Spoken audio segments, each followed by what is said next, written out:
అస్మిత రామలక్ష్మికి మొత్తం నిజం చెప్పేసింది. రామలక్ష్మి తనపై మంచి అభిప్రాయంతో ఉందని శౌర్య అపోహపడుతూ పరిగెత్తుకొని రామలక్ష్మిని హక్ చేయడానికి వస్తూ ఉంటాడు. అప్పుడే రామలక్ష్మి చేతుల్ని అడ్డు చూపిస్తూ ఉంటుంది. రామ ఏమైంది అని శౌర్య ఇక చాలా షాక్ అయి రామలక్ష్మిని అడుగుతూ ఉంటాడు.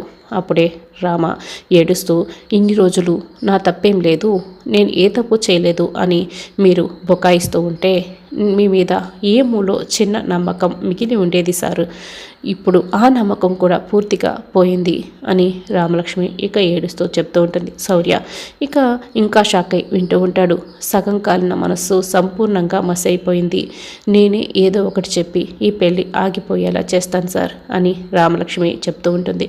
దానికి శౌర్య ఒక్కసారిగా చాలా షాక్ అయి అలాగే చూస్తూ ఉంటాడు. అసలు అస్మిత నీతో ఏం చెప్పింది, ఏం అర్థం చేసుకున్నావు రామా, చెప్పు రామా అని ప్రశ్నిస్తూ ఉంటాడు. తనని తల్లిని చేశావని తెలుసుకున్న తర్వాత కూడా నీ ప్రేమ గొప్పదని పొగడాలా అని రామలక్ష్మి ఇక అడుగుతూ ఉంటుంది. తల్లిని చేసావన్న మాట వినగానే శౌర్య ఇక షాక్ అయి చూస్తూ ఉంటాడు.